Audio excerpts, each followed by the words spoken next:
আসসালামু আলাইকুম সম্মানিত হাজিরিন, আমি আপনাদের সামনে দাজ্জাল সম্পর্কে কিছু সিরিজ হাদিস পেশ করব ইনশাআল্লাহ। নওয়াজ ইবনে সামান রাদিয়াল্লাহু তাআলা থেকে বর্ণিত, তিনি বলেন, রাসূলুল্লাহ সাল্লাল্লাহু আলাইহি ওয়াসাল্লাম এক সকালে দাজ্জাল সম্পর্কে আলোচনা করলেন। তাতে তিনি একবার নিম্ন স্বরে এবং একবার উচ্চ স্বরে বাকভঙ্গিমা অবলম্বন করলেন। শেষ পর্যন্ত আমরা প্রভাবিত হয়ে মনে মনে ভাবলাম যে সে যেন সামনের এই খেজুর বাগানের মধ্যেই রয়েছে। তারপর আমরা যখন রাসূলুল্লাহ সাল্লাল্লাহু আলাইহি ওয়াসাল্লামের নিকট গেলাম, তখন তিনি আমাদের উদ্বিগ্নতা দেখে জিজ্ঞাসা করলেন, তোমাদের কি হয়েছে? আমরা বললাম, হে আল্লাহর রাসূল, আপনি আজ সকালে দাজ্জাল সম্পর্কে আলোচনা করতে গিয়ে এমন নিম্ন ও উচ্চকণ্ঠে বর্ণনা করলেন, যার ফলে আমরা ধারণা করে বসি যে সে যেন খেজুর বাগানের মধ্যেই রয়েছে। তিনি বললেন, দাজ্জাল ছাড়া তোমাদের ব্যাপারে অন্যান্য জিনিসকে আমার আরও বেশি ভয় হয়।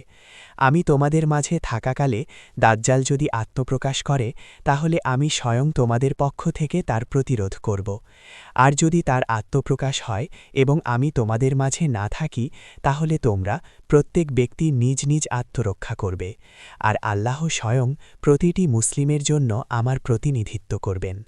সে দাজ্জাল নবযুবক হবে, তার মাথার কেশরাশি হবে খুব বেশি কোঁচকানো, তার একটি চোখ আঙুরের ন্যায় ফোলা থাকবে, যেন সে আব্দুল উজ্জা ইবনে কাত্তানের মতো দেখতে হবে।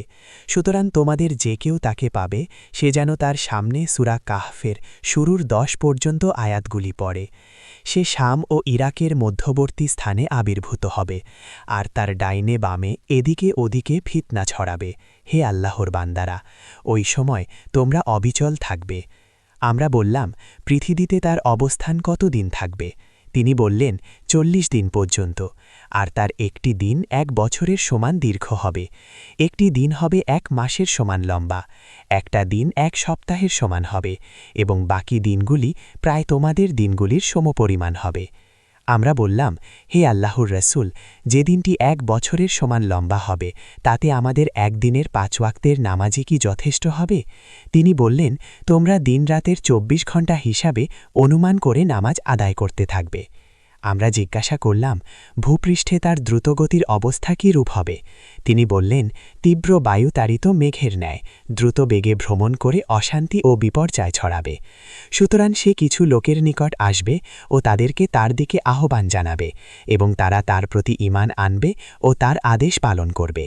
সে আকাশকে বৃষ্টি বর্ষণ করতে আদেশ করবে, আকাশ আদেশক্রমে বৃষ্টি বর্ষণ করবে, আর জমিনকে গাছপালা উদ্গত করার নির্দেশ দেবে, জমিন তার নির্দেশক্রমে তাই উদ্গত করবে। সুতরাং সেসব গাছপালা ভক্ষণ করে সন্ধ্যায় তাদের গবাদি পশুদের কুজ ও ঝুঁটি অধিক উঁচু হবে, ও তাদের পালানে অধিক পরিমাণে দুধ ভরে থাকবে, উদরপূর্ণ আহারজনিত তাদের পেট টান হয়ে থাকবে। অতঃপর দাজ্জাল অন্য লোকের নিকট যাবে ও তার দিকে আসার জন্য তাদেরকে আহ্বান জানাবে। তারা কিন্তু তার ডাকে সাড়া দেবে না, ফলে সে তাদের নিকট থেকে ফিরে যাবে। সে সময় তারা চরম দুর্ভিক্ষে আক্রান্ত হয়ে পড়বে ও সর্বশান্ত হবে। তারপর সে কোনো প্রাচীন ধ্বংসস্তূপের নিকট দিয়ে অতিক্রম করার সময় সেটাকে সম্বোধন করে বলবে, তুই তোর গচ্ছিত রত্নভাণ্ডার বের করে দে। তখন সেখানকার গুপ্ত রত্নভাণ্ডার মৌমাছিদের নিজ রানী মৌমাছির অনুসরণ করার মতো মাটি থেকে বেরিয়ে তার পিছন ধরবে। তারপর এক পূর্ণ যুবককে ডেকে তাকে অস্ত্রাঘাতে দ্বিখণ্ডিত করে তীর নিক্ষেপের লক্ষ্যমাত্রার দূরত্বে নিক্ষেপ করে দেবে। তারপর তাকে ডাক দেবে, আর সে উজ্জ্বল সহাস্য বদনে তার দিকে অক্ষত শরীরে এগিয়ে আসবে। দাজ্জাল এরূপ কর্মকাণ্ডে মগ্ন থাকবে। ইত্তফসরে মহান আল্লাহ তাআলা মাসিহ বিন মারিয়াম আলাইহিসসালামকে পৃথিবীতে পাঠাবেন।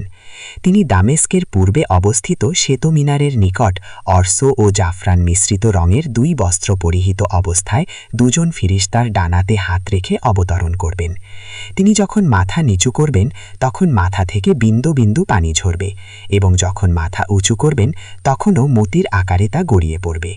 যে কাফেরই তার শ্বাসপ্রশ্বাসের নাগালে আসবে, সে সঙ্গে সঙ্গে প্রাণ হারাবে। তার শ্বাসপ্রশ্বাস তার দৃষ্টি যতদূর যাবে ততদূর পৌঁছবে। অতঃপর তিনি দাজ্জালের সন্ধান চালাবেন, শেষ পর্যন্ত জেরুজালেমের লুত প্রবেশদ্বারে তাকে ধরে ফেলবেন এবং অনতিবিলম্বে তাকে হত্যা করে দেবেন।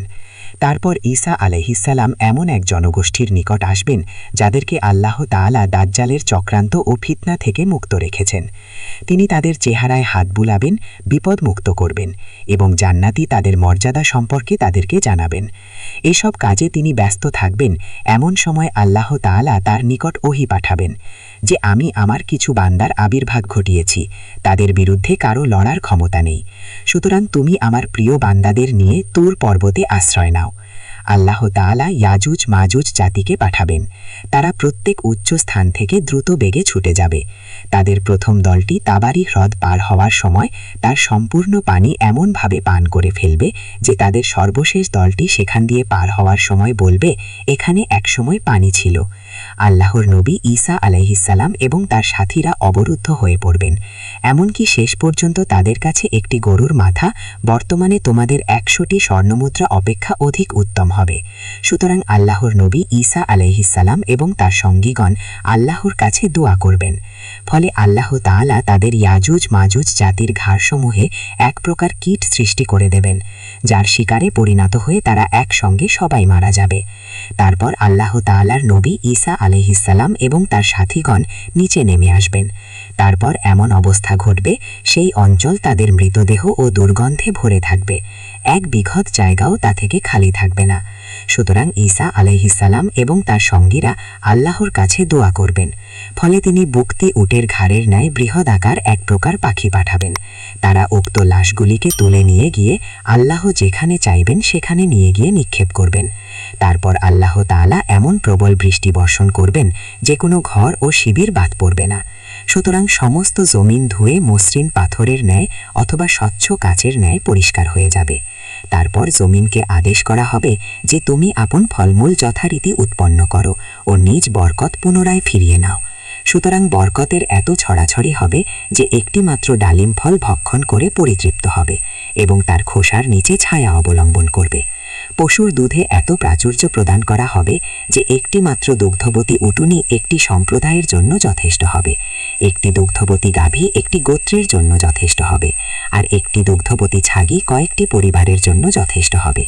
তারা ওই অবস্থায় থাকবে। এমন সময় আল্লাহ তাআলা এক প্রকার পবিত্র বাতাস পাঠাবেন যা তাদের বগলের নিচে দিয়ে প্রবাহিত হবে। ফলে প্রত্যেক মুসলিম নরনারীর জীবন হরণ করবে। তারপর স্রেফ দুর্বৃত্ত ও অসাধ মানুষজন বেঁচে থাকবে, যারা এই ধরার বুকে গাধার ন্যায় প্রকাশ্যে লোকচক্ষুর সামনে ব্যভিচারে লিপ্ত হবে। সুতরাং এদের উপরেই সংঘটিত হবে মহাপ্রলয়, কিয়ামত।